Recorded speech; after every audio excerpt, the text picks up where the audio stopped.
My name is Frater and I've always experienced life a little different than most. The veil between the spiritual and physical planes have always been thinner for me than that of your average person. Since a child, I've had the gift to see, talk, and experience the presence of spirits and ghosts.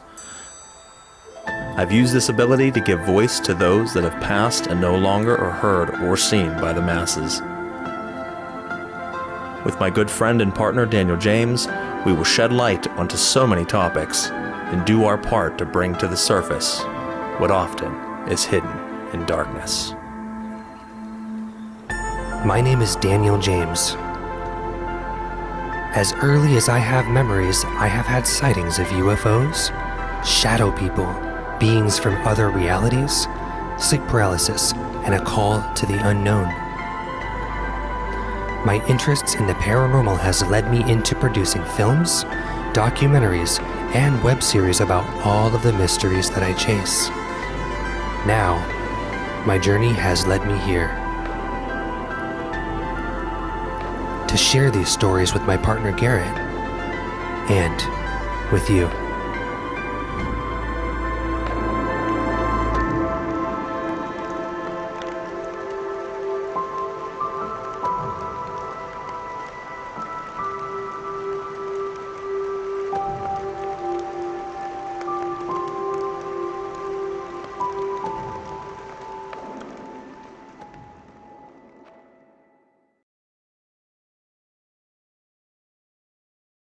Are ghosts real?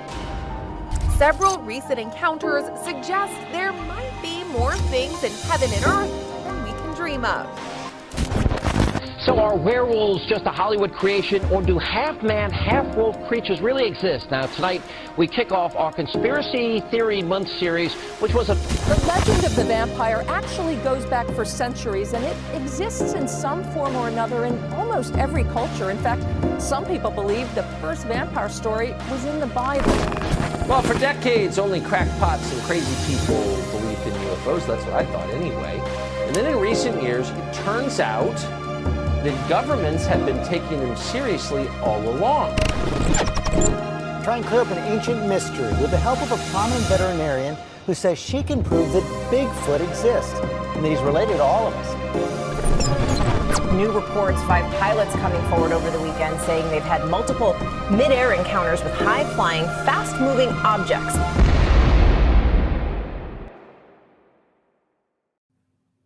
Good evening, ladies and gentlemen, and thank you for tuning in to Season 4, Episode 2 of the hit underground paranormal radio show known as Celestial Oddities, the Pong, PairOfNormal Guys podcast. I am your host, Frater. And I am your co-host, Daniel James. Now, if you're listening out there on the radio portion rather than the video, and you heard half of that intro and then it started again, I apologize for that technical difficulty. For some reason, the video didn't kick on, even though it said it did. For those of you watching video-wise, you wouldn't have known the difference until I just said it, but I wanted to make sure we cleared that up for anybody out there listening and says, why the hell did that happen? That is what happened. There's always fun glitches and technical difficulties that seem to happen with this show. I don't know why. We are glad to be back for Season 4, Episode 2. If you missed last week or 2 weeks ago, our last episode, our premiere of Season 4, we deep dive into the Russian sleep experiment, what that is, what it's like to break the human psyche and, explore the inner caverns of self and what that can bring out of a human being. So if you missed that, certainly jump back and check that out. Daniel and I had a great time, jumping into that. Make sure you click the like, share, and follow button on whatever platform you're tuning in from, whether it be iTunes, iHeartRadio, Spotify, Deezer, Spreaker, CastBox, Google, Amazon, YouTube, Facebook, Instagram, you name it, we're on it. Listen where you like, but by clicking those buttons, it moves us up the podcast community rankings, allows more people to discover the show, keeps you in the loop with new episodes as they air, and gives you unfiltered access to our past archives, not only of this show, but our other radio shows as well, like Knights of the Nephilim and Uncovering the Underground. Now, if you are listening out there and you are not aware, and something that might be changing, I'm still yet to decide. We do have a video portion now. So for years, we've only been audio. So you've been listening through iTunes, Spotify, and the like. Well, we do have the Instagram Live, Facebook Live and the YouTube that you can come and listen and watch at the same time. There is a chat feature where you can tune in and leave comments. There's already comments coming in as we speak, and we'll drop those on the screen. If you guys have questions for us, we will answer them. We'll have features where people can actually jump in and talk with us, live phone calls, live chats where someone can jump on the screen with us and give their input, and then we can send them on their way so we can hear from them. So it'll be really nice to be able to do that. My subscription for my radio platform for the audio comes due in about 2 weeks, and I'm trying to decide whether or not I keep the audio or only keep it Facebook, Instagram, and YouTube. So if I, for some reason, decide to get rid of that portion for all my shows, including Daniel and I's show here, and you don't hear us all of a sudden on Spotify and you're like, where are these new episodes at? Check us out on Instagram, Facebook, and YouTube. I haven't made that decision yet. It's costly. I'm paying for both platforms. It just depends on what makes sense or not. I know a lot of you are now watching the video side, but there are still some that are tuning in on the audio. So we'll figure that out and we'll let you know as soon as we can, but I wanted to give a forewarning on that. So Daniel, tonight we have a fun one. We get to talk about governmental false red flags and releasing of information, and maybe why information's suppressed, maybe why information's given, but maybe given in a way that seems like we're getting, to the bare bones of the matter, but really could just be a deviation leading us in the opposite direction of what's really taking place. I think this will be a really good and really fun one. That's right. Yeah, this is a topic that I've covered personally on my own YouTube channel and my own teachings and my other podcasts, like several times over the last 4 or 5 years. This is something we need to talk about so that people know what's happening, to our civilization. And absolutely. I mean, I think that there's a lot to be said. I mean, in general, the conversation, could be taken a lot of different ways. One of the things I want to heavily focus on tonight is the fact that recently we've been given a trial where the government released documentation of aliens being real. And, something people have been waiting for forever. Oh my God, we're getting this information of UFOs and aliens and UAPs and all of this information. But when we jump right into the bare bones of it, the trial was heavily lacking. And I'm popping your comments up here, folks, as they're coming in. I have a chance to read them here in a couple minutes, but there was 3 specific people that were brought as witnesses, as experts, as testimonials, that were all 3 well-known UFO individuals. Now, these 3 have spoken heavily about UFOs in the past several years, and they brought them forth on this trial where you'd be expecting to hear some unknown information. And all they did was pretty much tell the same stories that they've been telling for years. There was no new information given. that's right. And when they ask any real gritty questions to the one individual, and I can't remember all their names off the top of my head, but I know the one they would ask anything of substance to the one, he would just say, I can't comment on that publicly at this time. Of course. But that's interesting because this was the public hearing to release the information to really shock the world. They Right. said the same thing that they've been saying forever. Nothing was shocking really in them stories. And when they did ask any deep questions, which was rare, they didn't really ask anything of value.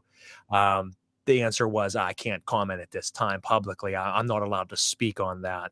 And what was interesting is the claims made by these 3 individuals, for the most part, were secondhand accounts. Oh, yeah, I got from other government officials that I work with or that I know that they seen this, that they experienced this, that there was a group of military individuals that had this happen to them. But if you noticed, it was mostly, I know someone who had this happen.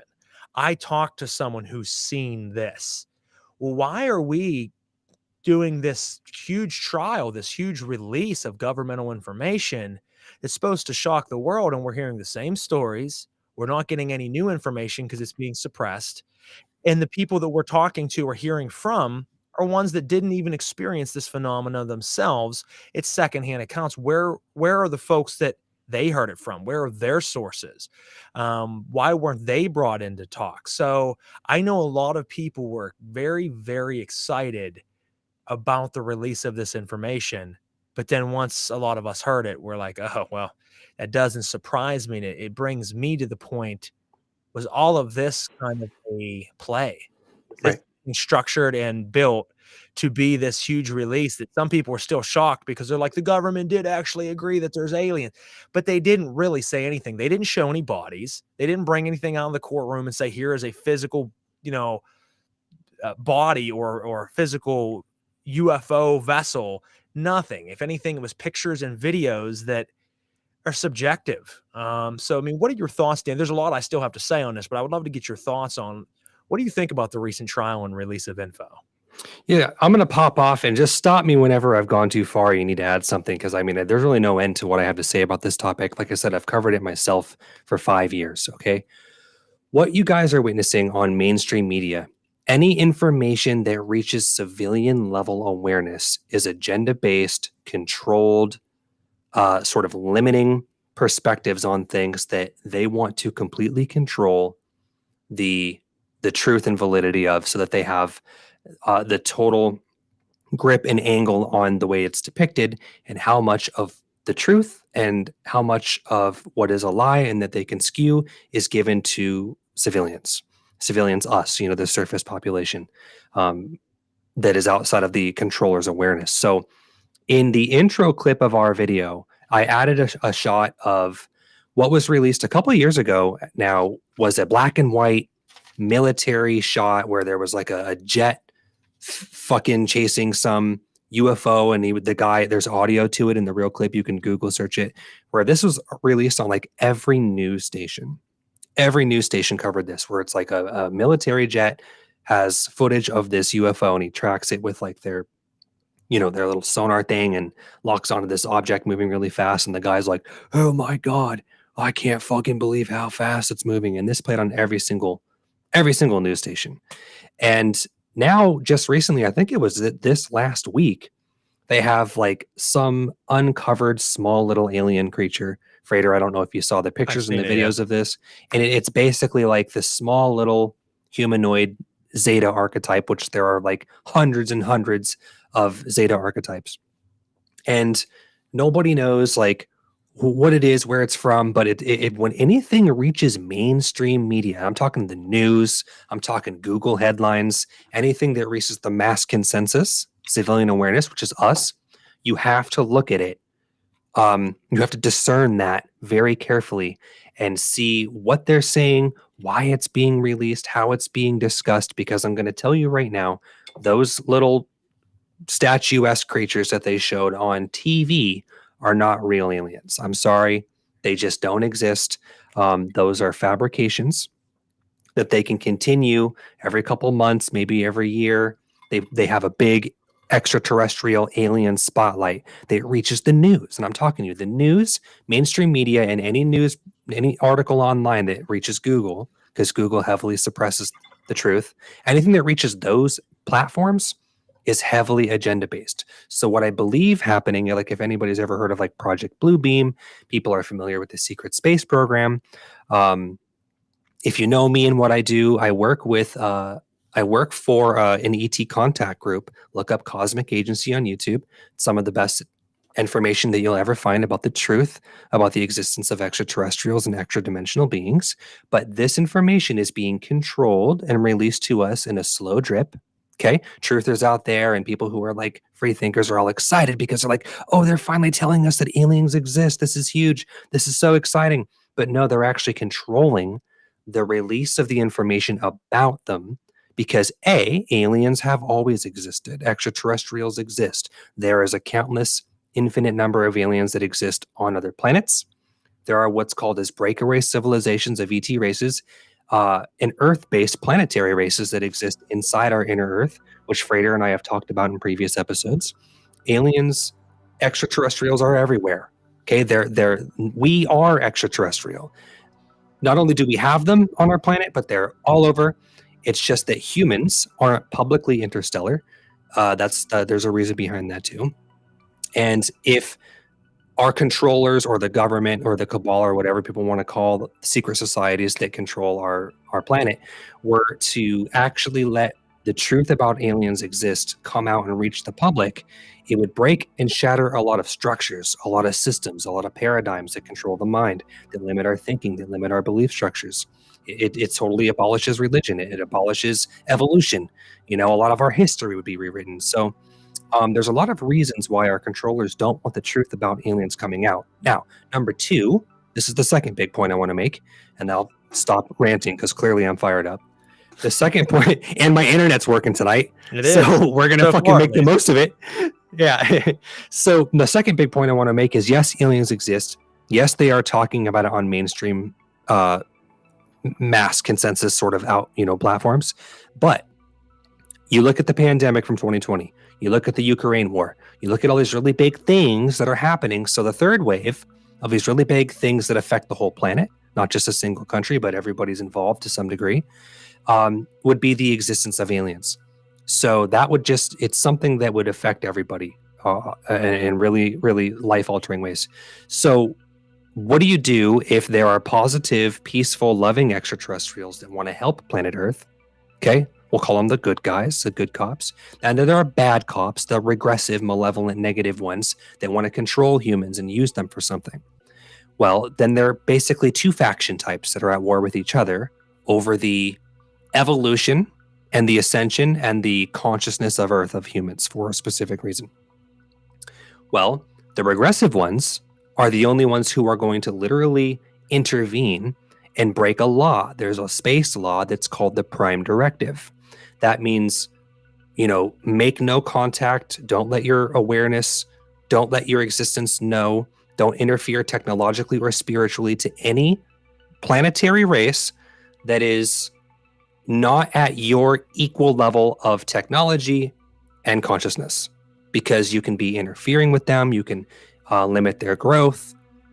Being involved in certain ways can be destructive to ET races. So this Prime Directive law, it protects planets like us. It protects humans. So you don't see positive races really making that much intervention or making their presence known or doing a lot of things because they literally can't.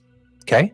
But then you've got regressive races that will. So I know I'm going off on a tangent here, but the second point I wanted to make was that aliens always have existed on Earth and outside of Earth. And the reason why we don't know that is because they're already here. And the regressive malevolent ones are the ones who are controlling our media. They're controlling our politics. They're controlling our religion. They're controlling our healthcare. They're controlling our warfare. They're controlling our evolution as a species. And if they can keep us small, and they can keep us limited, and they can keep us afraid of the existence of aliens, why do you think movies, more often than not, 80% of Hollywood films depict aliens, extraterrestrials, in a negative, fear-based way? They're blowing us up. They're fucking lasering us. They're probing us. They're abducting us and doing terrible things. They're invading and terraforming. Those things happen. They do happen, but sometimes a regressive race will take over a planet quietly, and they'll do it through the mind, and they'll do it through psychology, and they'll do it through the media, not in a military hostile takeover, but it can be done psychologically. And so if they want to control a race, then what they need to do is they need to control how positive and all extraterrestrials are depicted. If they can control that narrative, and you take an agenda and you say, okay, we control the media, we control the people because we control their perception, we control their awareness, we control what they're consuming, we control what they think about, what they look at on TV. Then we can tell them that aliens are bad. Aliens are scary. They're going to blow you up. They're going to invade you and take over your planet. So then we fear them. And we don't want to ever even consider that they really exist because we would be afraid to find out that they're amongst us already and that there are other races, watching and perceiving Earth, because we know that they're technologically advanced, they're spiritually advanced, they're medically advanced. We would never be able to stop a hostile takeover. So let's just pretend they don't exist. Let's leave them in the fantasy realm. And whatever the news says, that's how much we can consider is real. So let's say they want to agendify the existence of aliens so that we fear them, and they can basically set up a fake alien invasion with fake extraterrestrials that probably don't even really exist, but create a fake race that we would be all very afraid of. And the first way you're going to do that to a population that has been told that aliens don't exist now and that Earth is the only fucking planet in the world that has intelligent life, let's then slowly tell our civilians that aliens exist by showing them these little dolls, these little dummies, these little fake, props that somebody probably made in a Hollywood studio. Let's show them these black and white military graphics of a jet chasing a UFO over the ocean. Let's show them small little things that get them thinking, but they'll only ever believe as much as we tell them. So we're going to make sure that we give it to them a little bit at a time in a way that they can absorb, that's palatable, that won't scare them too much. And then little by little, as we disclose the existence of aliens by controlling what we show them and controlling how we angle their presence, we can start to say, okay, there is this ET race. They have ships. They've been communicating with our government behind the scenes, which our governments are literally just fucking actors and spokesmen and puppets for, the real controllers that nobody even knows exist. Then we'll slowly start saying, okay, well, there's this ET race that is a technological, militarily superpower. And now we're all afraid of them. So what I believe is going to happen, and then I'm going to take it back over to you, is I think they're setting up a fake alien invasion where the aliens that are going to be made public someday, probably in our lifetime, are going to come in peace. And they're going to come and they're going to establish themselves as an authority figure, technologically, spiritually, medically advanced. They might offer to help us in a lot of ways because our planet's polluted and there are fires everywhere and we have all of these viruses and diseases that we can't seem to get a grip on. So they might offer to help us in some way. They might say, here's some technology for transportation. Here's some medical technology. Here are some things you can do to improve, the food you eat and nature and this, that, and the third. And then they'll start to impose these things little by little as being mandates, as being laws, as being requirements.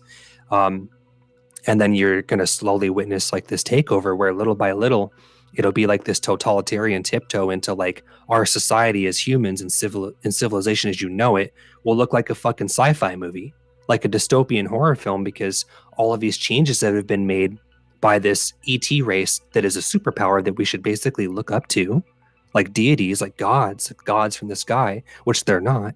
Then civilization of Earth is now subservient to this fake ET race. This is probably just our own government and probably just our own malevolent ET races that already exist here on planet Earth that are behind our controllers now. That's what I think is happening, is we're witnessing a fake disclosure of the presence of aliens that has always been here, and they're going to angle it in their favor so that when they introduce aliens, whether they're fake or whether they're a real race that's regressive and malevolent and is working with our government, okay, it's going to have negative implications on us as humans because positive races never break the prime directive. That's it. I mean, a couple things I'll add to that. I'll piggyback off of your thoughts here, and then I'll provide my own, which are actually very vastly different in this case. But, if we go off of that narrative, what I would say is, I think that a lot of people were misled because a massive majority of the sightings of UAPs and UFOs are our own governmental vehicles.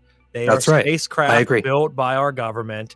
They are flown over populated areas at specific calculated times and places to That's be right. seen, I agree with that. to be videoed, to be put on social media, to make this narrative of aliens are here more and more and more, and we're seeing them more and more, whether it's because now more people have cameras in their pocket, some people believe that, or it's because they're providing more of a presence.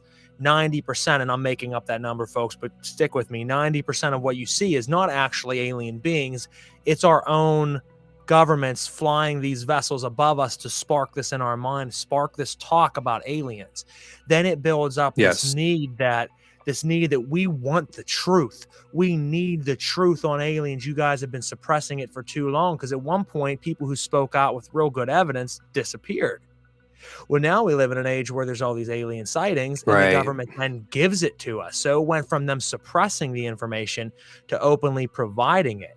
Now, for most people with this trial, the bare basics suffices, because even though you might say, well, shit, I was expecting more than that.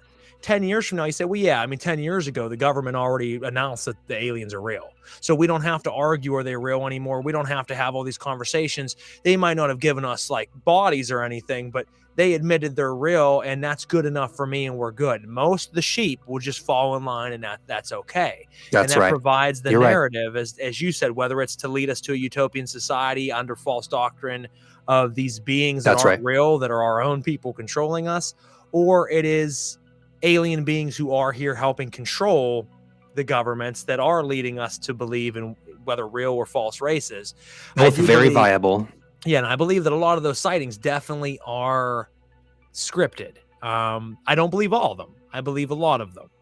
Now, where that gets a little tricky is I think there could be something completely different at work here, though, and I would like to kind of present that, because during the trial, one thing that was very interesting during this massive release of UFO information, when they ask everybody these witnesses, these three specialists, what got you into ufology, what got you into studying aliens and this and that, they all said that the 2017 New York Times article that supposedly blew the roof off of everybody at that point, that New York Times put this article out that talked about the fact that governments know that aliens are real, that there's all this information, that there's a whole program of the U.S. government dedicated to alien research. They gave the name of ATIP. ATIP, if you don't know, folks, I would start looking into this. This is a big rabbit hole here. You start looking into ATIP. ATIP is a governmental recognized program that was devised for studying the upcoming advanced technologies of enemy aircraft. Now, it never presented as aliens. It was a government subsidiary that was started to watch the enemy, whoever the enemy is, watch the enemy for advanced aerial technology and advances. Now, obviously, that's a good way of guising alien research. They gave them $22 million to start out, this ATIP, and this got blown out in 2017 in an article from the New York Times. But what comes to light years later is through people like John Greenwald, who runs a site called Black Vault. If you go to Black Vault, there's millions, folks, of pages of declassified governmental documents. This guy dedicated his life to picking apart things that are presented, such as this New York Times release, that 97% of what they released in the New York Times as being this huge bombshell, oh my God, the governments know about aliens, is false. It's not true. ATIP does exist, but ATIP is just an acronym and a nickname for a bigger thing going on. ATIP stands for Advanced Aerospace Threat Identification Program. Now, got it. It actually is the nickname for a program. I'm trying to think off the top of my head. I just lost it for some reason. OSAP. OSAP is a program that is very interesting, or a governmental agency. And they originally did not talk about who the original founder was and the person is the director. Then all of a sudden, this name comes out of, I had to write it down, Luis Elizondo. He's all over the news, folks. If you look up Luis Elizondo, he's been on news, he's been on radio shows talking about how he was the director of ATIP, how he had all this stuff to do with aliens and research for the government. The thing is, that's not true. He did work for the Pentagon and he did work for the government, but there's no indication he was ever part of any of these programs, not the true OSAP, not the ATIP. They said that he formed his own thing that he called ATIP. He was a Pentagon employee, but he was never funded, never did anything to help ufology or any of this research that was going on. He was kind of a guy that knew about things and then used the name to make himself famous, and that's what's being said. I'm just saying what I've learned. Now, sure, OSAP is interesting, Dan. OSAP, if you looked into it, and if you haven't, I think it's the cover-up for much, much bigger things going on here. So ufology and UFOs is the tip of the iceberg, and that's what they're willing to present us. When you start to dig deeper and deeper into this program was enacted to study supernatural and paranormal phenomena at Skinwalker Ranch. Like the X-Files. Like the X-Files, but specifically correlated and associated with all of the happenings that we know of or don't know of at Skinwalker Ranch. They were investigating werewolves and dogmen. It was a huge part of their research for this. And this is like, which really exists. Yeah, this was in governmental classified documents that their purpose for this OSAP was to research werewolf dogmen beings that were being spotted and encountered. That it was to research poltergeist and apparitions that were being seen. It was to research aliens and UFOs, sure, but it was also to research shadow beings, black-eyed children, and dinosaur beavers. This is in the fucking document. I don't know. Beings that looked like beavers but were lizard-like. And these were all found and seen at Skinwalker Ranch. Now, they didn't want anyone knowing about this, so they guised it under the fact of it being a program to watch enemy aerial advancements. And when it came to light that it was a program for UFOs and aliens, because they didn't want the taxpayer to say, holy shit, you gave $22 million of our money to a program to research dinosaur beavers and werewolves. You got to be shitting me. They didn't even want them to know about the aliens. But if it slipped out about aliens and all the sightings that are being seen because our own government are probably allowing it to be seen, then people might say, well, yeah, I mean, aliens has been a question for years. And why Skinwalker Ranch television shows? Why Skinwalker Ranch documentaries and movies? Why has it become such a popular known thing? Why are they doing trials and releasing all this information?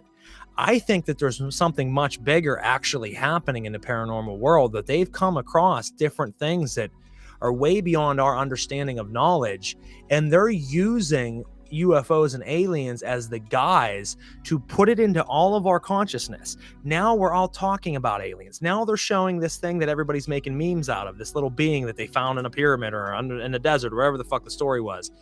They're putting it everywhere and anywhere that you can see. So it becomes so second nature that aliens are real, UFOs are real. We know about it. Now the government admits to it, that we don't mind as much when they give them another 50 million, 100 million. Well, you know what? We're okay with that because we want to know what aliens are out there, but they're using that money not for aliens. They don't give a shit about aliens or UFOs. They're using it because other things mentioned in their documents was that they found stargates and that they found wormholes to other dimensions. And at Skinwalker Ranch, beyond what they show you in the television shows, there is doorways to other dimensions, and they're encountering beings of all different kinds of dimensions, and that's what they're spending this money on. So it's just really, really, really interesting because it ties in with the government because Senator Reid's the original one who passed the bill to be allowed to open up back in 2007 this AWOS and this ATIP organization.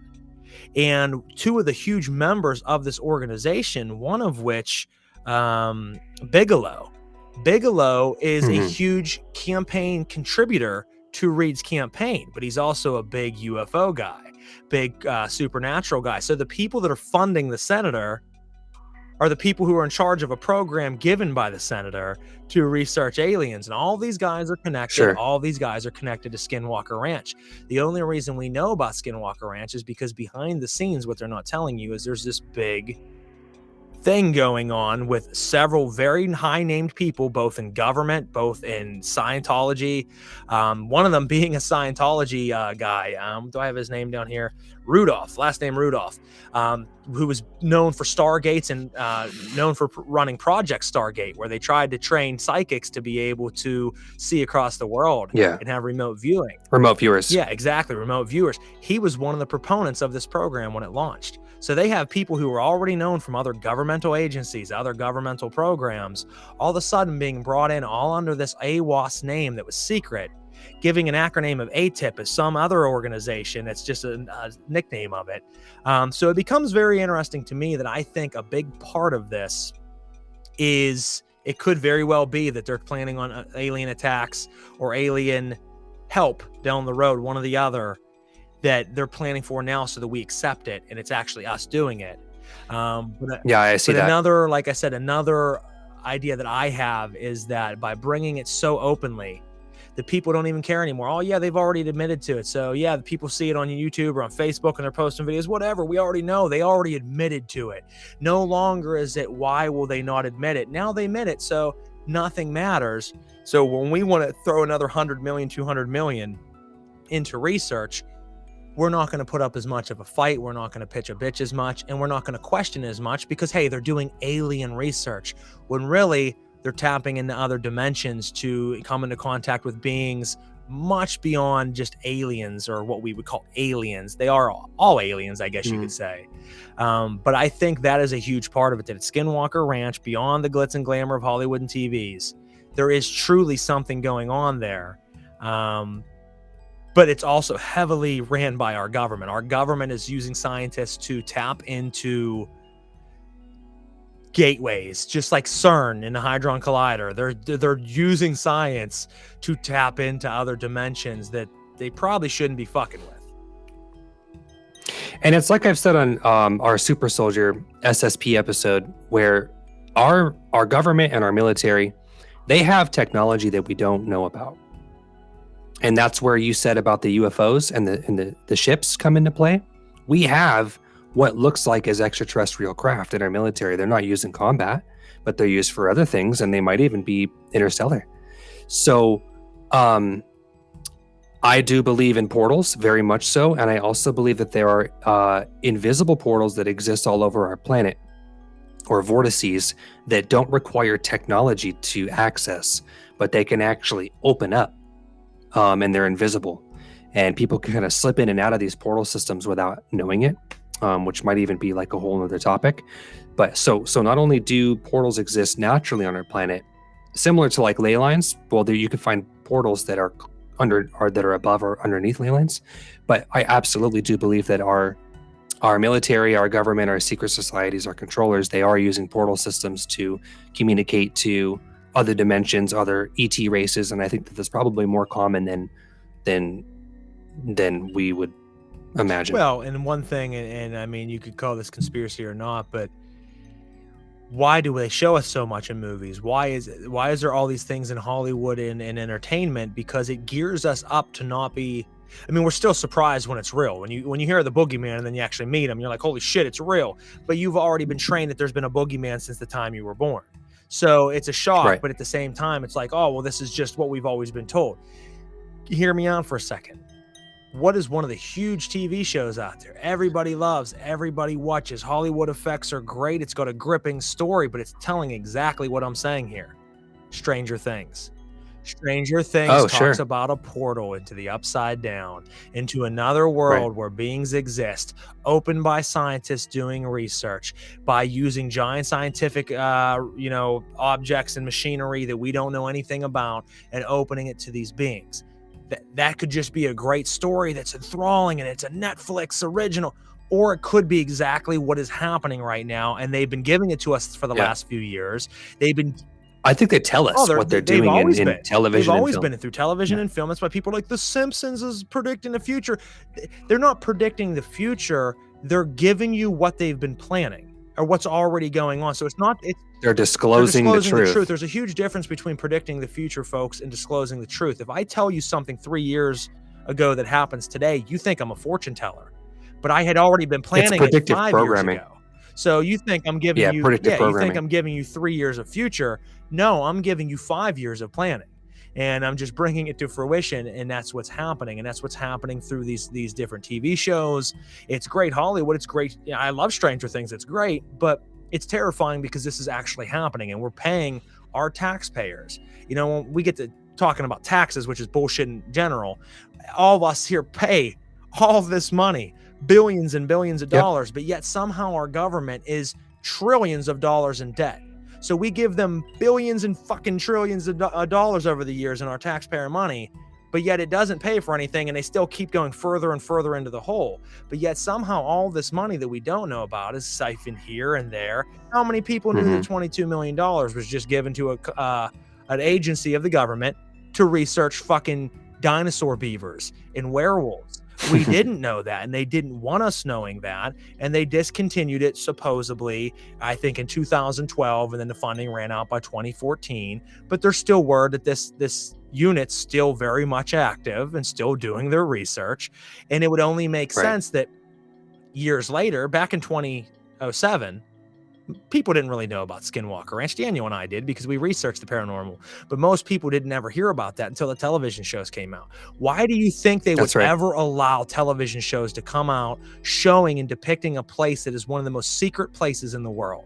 Because they allowed it to, because they wanted you to know about it. They want you to think about it, dream about it, talk about it, fantasize about it. What's going on there? I want to know. I want to see it. I want to take a trip there. So then when they're saying, well, help us give more money generated, or we're going to use your money to help bring more entertainment to you and more releases of amazing information of shadow beings and black-eyed children, most people are curious and they're saying, well, cool, yeah, you can take my money, because if you're going to tell me that there's black-eyed children, I'm willing to pay about it because I want to see it. But maybe they're giving you the false script of just the bare minimum. Oh yes, folks, there are aliens, and we're going to tell you the same shit we've been telling you for 5 years, and people eat it up. They don't give you anything new. You know what I mean?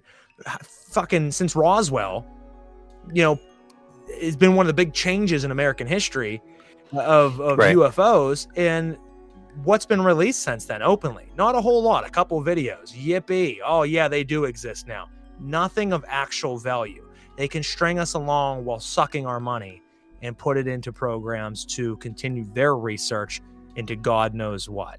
But like I said, the main objective, guys, and I'll pass this back to Dan, is not necessarily the Greys or UFOs as you normally think. It's aliens of a different nature, dimensional aliens and spirits, and very much, as it was one of the biggest things mentioned, dogmen and werewolves. They're very, very curious about the dogman, because I think there must be, even beyond what we know, a reason that they want to catch them, probably already have caught some, and they want to test them and figure out their DNA. Seems like they're more interested in that than Yeti or Bigfoot or Sasquatch, any of that. Dogman is one of the biggest things that the government is looking at.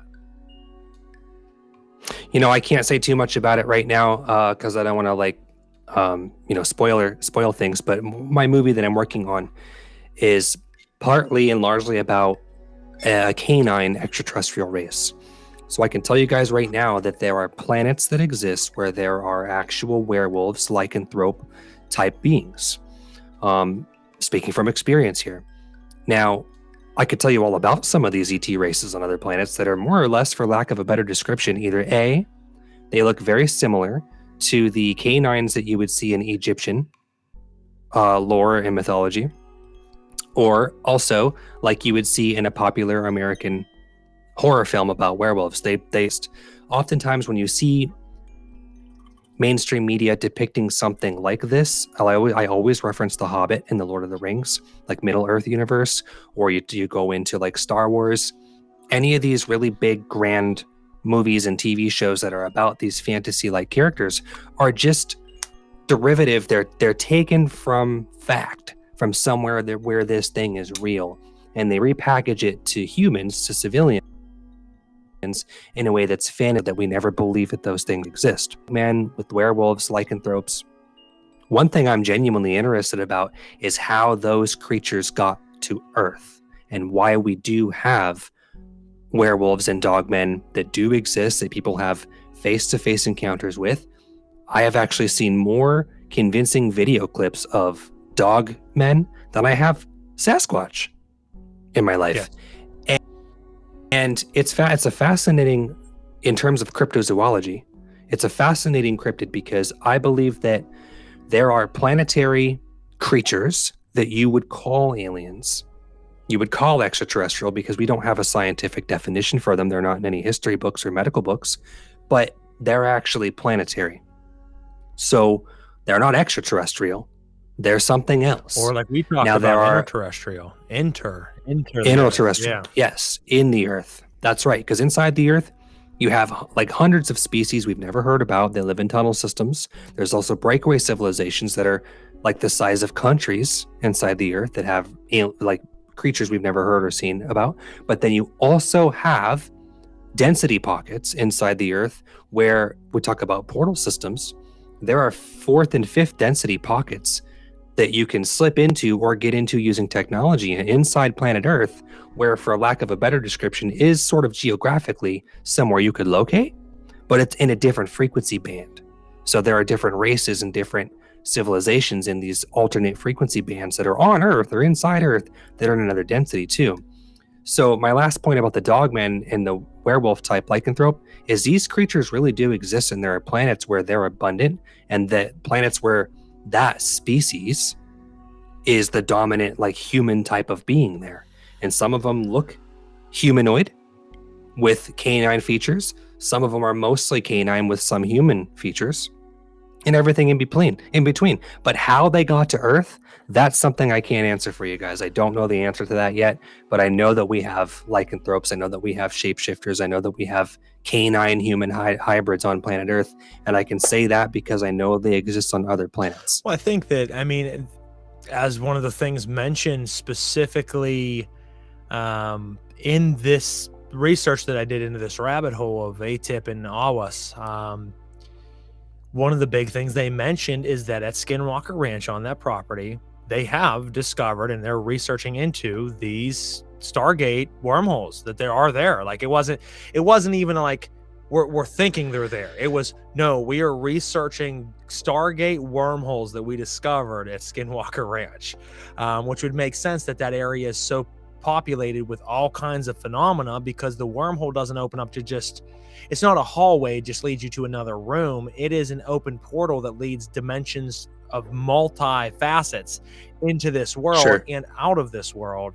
So all kinds of beings come through. And that's why I think a lot of times, and Daniel and I have talked about this at great length, that I don't think Sasquatch or Dogman is what we think it is. When it comes here, it might be physical. It might be able to scratch you or hurt you. But you don't hear, and you could say it's covered up and sure, but you don't hear of a lot of attacks from Dogman. You don't hear people say, like, I was standing there, we seen it, and it fucking murdered my best friend. You don't see that.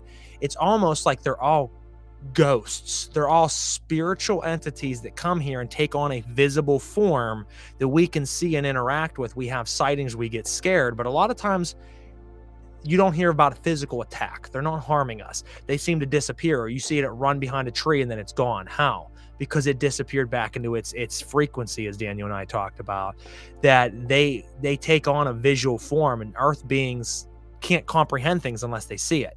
Ghosts are everywhere. It can move a fucking object on your table, but how many people still be like, well, something could have caused that. For us to believe it, we have to see it. We have to see the being doing it, because we're dumb. We're like no better than animals for the most part. So we see a being, we see a shape, we see a manifestation, and then we believe it. So I think these beings do come through, and that's one of the reasons Daniel and I had made the artwork that you see behind us, guys, that is the two dogmen staring at each other, because it's one of the most fascinating beings. I mean, I have a great interest in the dogman or into the werewolf being, because I have met people and talked to people who have had very specific encounters that we've talked about in the past with this being. So it's very interesting. I would love to know what's going on at Skinwalker Ranch. Truly, I don't give a fuck about the TV shows and the documentaries and movies, because here's the thing, I don't believe it. I believe they're giving us what they want to give us, and most of it's bullshit. That's right. Here's I'm gonna say something that sounds fucked up, and a lot of people are like, what are you saying? For the longest time, I was a huge proponent of Gaia TV. Well, in the beginning, sure. I'm standing behind Gaia thinking that it's a false flag. Gaia TV is feeding us all this enlightened shit that, oh, you'll be able to tap into your DNA, and you'll be able to, and let's tell you the truth about aliens, and all this stuff that is provocative, all this stuff that blows your wig back. But I also think that a lot of that's scripted by the hands of the evil ones that run us. Just like there's a lot of YouTube podcasters out there, guys, who are interviewing amazing guests who are telling you bombshells of information. But the question that someone close to me recently asked, how are they doing so, Crow, without being killed, without being murdered, without disappearing? Do you think maybe they're false? And I said, I have wondered at myself that you have people coming on, oh, we're talking to the ex-director of a special unit of the government who's unveiling all these top secret information. They would never let that be aired and released if they didn't want it aired and released. So if they allow it to be, there's a reason they allow it to be, or it was never true to begin with, and they gave this asshole, this puppet, the script to read. And I think that a lot of the names that we hear, even the shit that I presented to you tonight, the AWIS and the ATIP, that we're like, oh, blows the roof off and it's the wormhole. That's just what they've given us as the secrets. They might not even be the true secrets, but I do believe behind them, somewhere at Skinwalker Ranch and in areas similar to that, some places like Mount Shasta, there are some really funky stuff going on that the government knows about, and they are certainly doing experimentation there, and they are interacting with beings. It's not that they're trying to. They have interacted and are interacting with beings of all different natures, and we're paying for it. We're paying for that research. Absolutely. No, I think you're actually right on point there. I don't have anything oppositional or negative to say about your opinions. I really do agree with you on those points. And one little also note, just a small disclosure, is about the werewolves that we have in our art. It's so appropriate because when Frater had the graphics made for us, I didn't request that particular creature, cryptid, or that image, but it was a cool synchronicity for me. Because, small disclosure, if anyone's ever heard of the concept of star seeds or earth seeds, it's the idea that humans, our consciousness may originate from somewhere else before you're a human incarnation. So it's part of what my movie is about, is when I spoiled it, that part of my ET race are canine hybrids. And so I have a deep affinity to the werewolves, to the lycanthropes, to that particular, what we would call cryptids here, but from my home planet, or from many home planets that have feline races, or insectoid races, or avian races, or aquatic races, the canine energy is what I resonate with most. And it was just a cool synchronicity that's what is basically our graphics and our logo now, are our two werewolves, because I'm like, okay, cool, that's just me. that's actually me. Yep. Well, and that's why I did it that way, is I had it says the two of us facing one another, both as werewolves or as dogmen, looking at each other. It's the two of us. And I think it speaks volumes, folks. So, I mean, if you have any, and there's a lot of comments come in, Lyra, I see that you've left quite a few, and I tried to pop up the ones that I could read, but while talking, it's also hard to read and pop them up and answer them. I know you had mentioned different things like the ocean. I rest my case. Exactly. I mean, we haven't begun to explore the ocean or have any idea of what's down there. And here's the thing. They've shown in movies and things, you go down to the coral reef. What if there was a door that could disengage and open? Mm-hmm. And then there's a whole tunnel system that goes under that. We would never know, because how much of the coral reef do you just pass over and touch? You're not going along the coral reef and feeling every inch of it. And plus the pressure deep down, right, you can't even get to the depths. So, I mean, I think the ocean is certainly a viable, component of much hidden knowledge of races that we don't even begin to understand. Breakaway civilizations. I think the mermen are real, and people will be like, oh, that's fucking ridiculous, Crow. No, I'm like, they well, exist. You've never explored even a little bit. And I mean, here's the thing I can say. People will say about all these things can't exist or they don't exist. We already know for a fact that there was treaties made that we can't cross certain areas of the Antarctic. We already know that Admiral Byrd years and years ago talked about his voyage to the Antarctic in one of the original television interviews way back when, still in black and white. He talks about the fact that he went to Antarctica, and after crossing a chunk of snow, they came to an ocean that we don't know about, that is not on our maps. They crossed that ocean and came to an area of land with alien beings there that they had contact with, that they talked with, that had every type of resource you could imagine, from petroleum to plutonium to everything in between. And they traded and bartered with them. And he said this openly on TV. That was then taken down, but people had copies of it. And they made a treaty after that you can't fly or cross over certain areas of the Antarctic, that it is off limits only to specific regions of government around the world. Well, the Antarctic's huge. Someone could say, well, yeah, that's all conspiracy, this and that. I want you to walk outside your home right now. And I want you for 3 days, 4 days straight, walk all day, every day, as far as you can. And at the end of those 4 days, I want you to see how far you've gotten in your own state, and realize that that is nothing but a fraction of your state, of your country in this planet. And to realize that you have seen but just a fraction of this world, a percentage of this world. So how can you tell us what is in this world or on this world if you've only ever seen 0.5% or 1% of it? Even if you traveled, I've traveled extensively. I've been to, dozens of states. I've been to other countries. I still, in the grand scheme of things, on every road and alley and mountain and sea, have seen jack shit. Right. So people will sit there and say, well, you believe in this and that? Yeah, absolutely, because they're still finding holes in Papua New Guinea years ago where they went down in, and there's whole civilizations of animals and forest and flora that they never even discovered before. That was just in a crater, in a hole in the jungle. If they can find out, what are we not discovering? What has been discovered that has been hidden? What has been captured and covered up?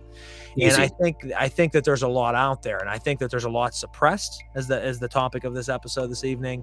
But then I also think that there's a lot given to us to feed us, to string us along, misdirection, give us just enough. I think that there's some truth in it, just like that New York Times article. And I'll end with this. Just like that New York Times article that blew the roof off of UFOs in 2017. 3% of it was fact. 97% of it was false. But once it hit the airwaves, it didn't matter. The world set fire to it. UFO frenzy. We want the truth. We need the truth. Tell us. And then they fed us more and more. And at that point, the lines between reality and fiction became very blurred, as they often are. And we just spoon-fed and ate everything that was given to us. So we have to think of that they give us that 3% truth. Just in this trial, they gave us the 3% truth with not much more than that. And we accept it, we, embrace it, and we move on with our lives. We never dig much further. And that's sad, because all of it's being kept from us. Daniel had mentioned, where did these beings come from? Maybe these beings were here before us. Maybe we're the ones that pushed them back into their caves, suppressed them, and says, we are the race here. We're the master race. We're the one. No, they were here before us, and we pushed them back, and we hundreds of races. Exactly. And we tried to dominate it. We spit in the face of Hitler's philosophy of the master race, but that's what the human beings are. We dominate and destroy and kill everything around us to try to be the one. But there's a lot more around us that we just don't know of because it's kept from us. That's right. End of my rant. No, feels good. I'm right there with you, brother. Feels good, man. I have no further statement, Your Honor. Let's see. There are many, many things out there and below. That is true, Michael. Absolutely. I mean, and as we talked about the ocean, I mean, I can't even imagine, because how much for yourself, I'm speaking of me right now, how much of the ocean have you really explored? I've swam in several oceans, but I never go out more than about 30 yards. Right. You know what I mean? I'm like, fuck that. I ain't getting eaten by a shark. I don't want to know what's swimming around me right now. I mean, that's terrifying. Go jump off of a boat and swim around, which I've snorkeled and things before, but you still only swim in that 100-yard area around the boat, and then you get back on. So even if you've done that 100 places in the world, snorkeled and scuba dived, you've stayed right in that section, which is literally a grain of sand.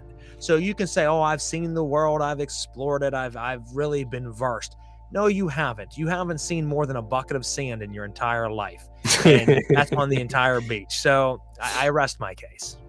Geographically speaking, there is so much more water than there is physical land.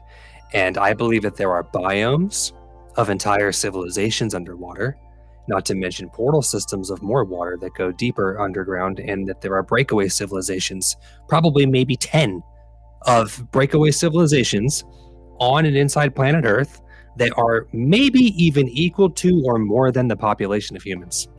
Well, I agree, because I mean, rivers, even growing up in Ford City, Pennsylvania, the river system, there is areas of that river that have openings that go into underground rivers. That isn't just like a myth. And go forever. There's actually sections that you can swim down, and at the bottom of what should be the river, there's a hole, and you can swim down under land. You'd be trapped there. You drowned. You can swim down under it. That leads to a whole nother underground river that no one even goes down that far, because they're never going to find their way back out. But that's been documented. That's all over the world. So if you have rivers under rivers, it means that above a whole, what could possibly be a civilization, there's a roof, and then there's another river, and then our world. Right. Like I said, a world within a world. And we talked about it. If you want to, folks, go back and check out our Inner Earth Civilization episode 2 seasons ago. I think it was season 2. We talk about the fact that through Admiral Byrd and through some of these other individuals that we've mentioned before, they talked about going into Inner Earth. They talked about actually meeting beings. And these are people who are 4-star, 5-star generals. So I would, you know what I mean? Maybe they're lying, but I don't see, especially back in the early 1900s, why they would have. I don't see what the point was, because that was back at a time where, unlike today, they're releasing all this information. Back then, it was very unhealthy for you and very unaccepted to say such things. So, unhealthy is a good very term. unhealthy. Anybody ever hear of like the heart attack gun? Things like that. Trust me. Our military submarines can travel halfway into the United States, probably under the ground. Yeah, because if you go down far enough, there's probably under our feet. They connect, Oceans, I think. way down. Probably tunnel systems that connect the countries. I've heard, yeah, absolutely, Michael. I have actually heard of military sort of submarine systems that can connect continents. Well, there's the UMBs, the underground military bases that they talk about run for miles. And people, there's some, I follow urbex groups, urban, exploring, and somebody crazy motherfucker in the United States put a video and pictures up of a underground military base that's no longer manned, that he was able to get into. And he was putting up all this video and pictures of this underground military base that he said he walked miles into the earth and eventually turned back because he was creeped the fuck out, because after so far he's like, all right, I got to turn back because I've been walking for 3 hours and I still am nowhere. And he came back out, but all of this video and footage and pictures that showed this, and it was all just empty. And that was one base of hundreds that are said to be hundreds of bases and all over, inside mountains, under the water. Dude, they're everywhere. You have been on a show with me before, says Michael. Michael Anthony, I believe. Michael, you can tell me real quick. Yeah, we both. I think we've both been on his show. He's a really cool guy. He's local to us too, Pittsburgh guy. Were you on our show or? We were on his show. He's a good guy. He's a free thinker. I like him a lot. I don't even know, man. It's been so much content over the years. People, I'm like, we've talked for hundreds. We talked for hundreds of hours about strange and unusual things. He's got an open mind. I don't know if you were on his show, but I know I was, and we were just talking about very similar things. He's a very open-minded, free thinker. Correct. Thanks for being here, Michael, man. Appreciate it. We said 3 different things, so correct doesn't really give me the answer, but I'm going to accept it, Michael. That's all right. Real quick, before we finish out this episode, I did have a comment on our last episode that asked me to tell a story real quick. And I was going to save it for another episode, but I'm going to do it right now. Oh, yeah, let's do it. And then we'll finish up for tonight. It's not related to tonight's topic, but we'll get it out there. Someone said, I want to hear more about your story, Crow, of the ghost city that you discovered, the ghost town. I told this on a past episode, but I said I would just do a quick highlight. So whoever the listener was that left out a week ago, and I'll try to go back and find you and let you know that it was on this episode at the end, roughly an hour and 2 minutes in. That'll be my place marker. A friend and I, when we were about 14 years old, somewhere around that ballpark, we used to go exploring the woods all the time across the river in Ford City, Pennsylvania. A small town along the river. Across the river should just be woods, and then should lead into areas like Cadogan and areas similar to that, very small towns. Well, we went one day into the woods and we were just exploring. We used to go around and, pick different mushrooms and look at them and climb trees and just do what fucking 14-year-old kids did, smoke pot and have fun.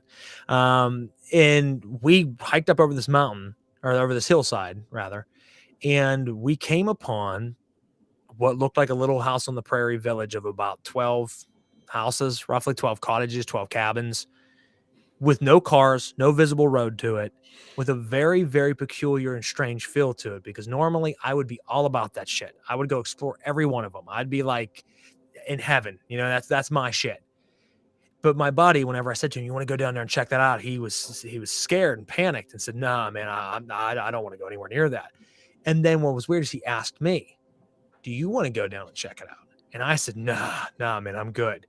The vibe is off. For some reason, the vibe was off. Like, nope, don't want to go down there. Don't want to go anywhere near that. And I don't know why, because that is something I've thought about later on. Like, now I want to go. But when I was there, something caused that fear. Like, not a normal fear, not my fear. Something made me afraid of it. And what was interesting is there, like I said, never explored this town. It's not on the map. When I talked to people who live in that area, they told me I was crazy. It's not there. I went back afterwards on my own several times to try to find this place. Could never find it again. It vanished. I know it sounds crazy. Years later, I had a dream about it out of nowhere, which was the beginning of my spiritual awakening years later in my life. I wasn't a very spiritual person. One night I had a dream so vivid that I was exploring this town by myself, and all kinds of weird shit happened. And when I awoke that morning, I became an extreme spiritualist. I began occultism. I began studying, and I became what I am today. Now, I reached back out to that friend to ask him, do you remember that time that we went and found that ghost city that we were scared of, that we wouldn't go to, and then we couldn't find it again? He had no recollection of the town. And he was like, what do you, that dude, that wasn't me. And I'm like, yeah, bro, it was. We were there. No, man, I don't know what it was erased from his memory. I am the only person that knows of this story because he doesn't remember. I don't know what it was because I didn't explore it. I never found it again. But a listener says, I want to know more about that because that was one of the most fascinating things I ever heard. I wish I could tell you more, brother. I don't know. Out of all the things I've experienced, as I'm a paranormalist, I go out all around the country and explore and investigate places either by myself or with a team. I've experienced amazing poltergeist activity and hauntings and possessions and all of that. I have seen a UFO one time in my life, only once, which I'm thankful for because I never expected to actually encounter that. So I've seen a lot of very crazy things. That specific encounter was one of the weirdest that I've ever encountered because I've never heard of anything like that. I've never heard outside of Hollywood movies of someone actually encountering the Twilight Zone, a whole town that is abandoned that looked like it was from hundreds of years earlier and then just vanishing. So I did want to throw that out there because I didn't want to take up one of our call-in episodes with that story again, but I did want to present that to the individual. I'll make sure I comment. I think it was on YouTube, but I will comment on that so you can check this out at the end of the video. And other than that, I have 1,000 hours of live streaming. That's what's up, Michael. Yeah, I don't even know where we're at this point. It's a blur. And it's weird for me to think back. I'm like, yeah, I don't hundreds and hundreds and hundreds of hours of talking. And I don't know what the fuck we've talked about. But I want to thank you guys. Daniel, by all means, feel free to close out with any statements you have. Thank you very much, brother. I do appreciate you sharing that story. It reminds me of the Twilight Zone. You oftentimes in the past have asked me what my opinion are on these stories, and I do have a small opinion before we go. Is I believe that time is nonlinear, and I believe that when you're of a certain vibrational frequency in your consciousness, you can actually slip outside of linear time. And there are little pockets, little breakaway pockets that maybe you in the moment just perceived a pocket universe or another slip in moment in time. And that's why that place vanished. And your friend didn't remember it because just it maybe he just, not only the energy of the place doesn't technically even exist in our linear reality. So maybe for someone like him, his consciousness wasn't ready for that type of experience and kind of in a sense just buries it, blanks it out, or it's just doesn't exist in his timeline anymore. Well, that's what I was thinking is somehow he experienced it because I experienced it. And because he was there, it brought him onto that frequency and he's seen it. But shortly after returning back to normal life, it vanished for him. Whereas to me, it was like I was there. That's what I'm saying. To him, it was just like a reel in a movie where I forgot it, just like a movie I watched a week ago. It's gone. But to me, it was something so profound that changed me. I couldn't believe when I reached back out years later and I'm like, you remember that time? Certain that he was going to say, yeah. And we were going to have this huge conversation. Like, what the fuck was that? No, he's like, dude, what are you talking about, man? And I like had to try to convince him that he was there. And he was adamant. He was like, that wasn't me, man. I don't know what the fuck you're talking about. And that was one of the most peculiar things of the whole story is I'm like, you don't remember? No, I don't remember. I wasn't there, man. That wasn't me. And I'm like, right on.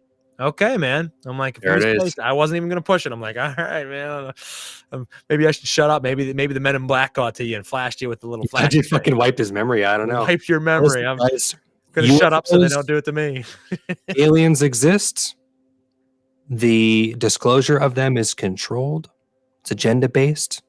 Don't believe everything you see on TV. Okay? A lot of smoke and mirrors. And werewolves exist. Lycanthropy exists. That's a fact. You're speaking to one right now. And I would like to thank everybody for this journey going into the video side. I think it's fun having the video on, whereas like previous seasons were just audio, and it does add a new dynamic, a new layer to our show. So thank you everybody for being here, for watching us, for listening to us. And Frater, tell them what we got in 2 weeks. So in 2 weeks, we're going to talk.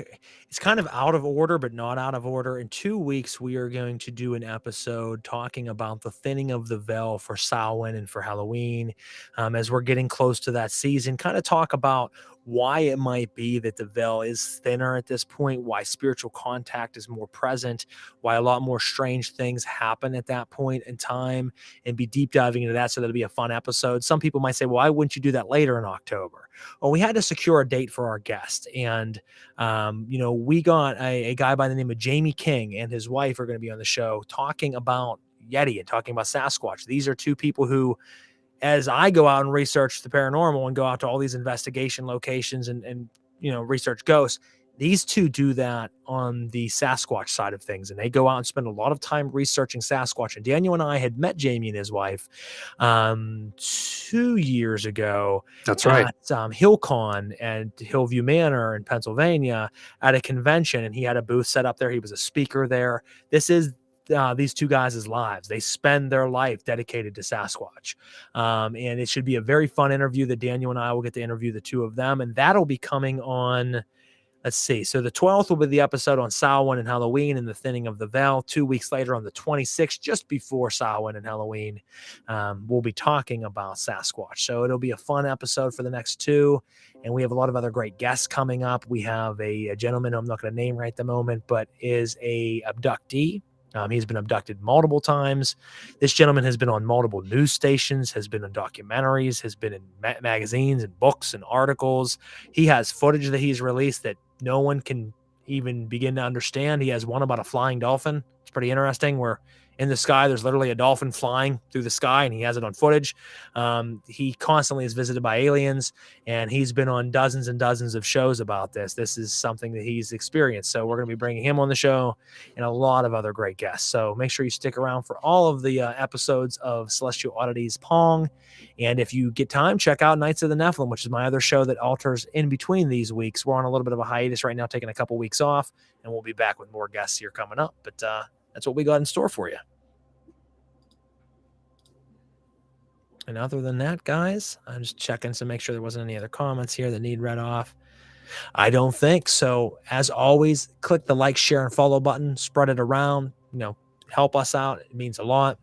If you have any questions or concerns, hit us up at celestialoddities@gmail.com. Celestialoddities@gmail.com with any questions, concerns, things you want to see us do differently. Any of the above. And if you have experiences that you want to tell us, you want to come onto the show video wise or just audio wise, or you want to write it and send it in and we read it and leave your name out, that's fine. We're going to be doing a call episode after the Bigfoot episode. So next one, Samhain, next one, Bigfoot, next one, call in. And I'm really looking forward to that this year because we can just snatch you right on here and bring you on. And what's cool is we have people that will plan, but as people are leaving comments, if you want to jump in and we're not even expecting you, we can just slap you right in. I can just drag and drop you right into this bitch. So it'll be a good time. So, make sure you check that out. Other than that, Daniel, as always, brother, it's always a pleasure. And we'll see you again in 2 weeks, my man. Peace. Take care, guys. Have a good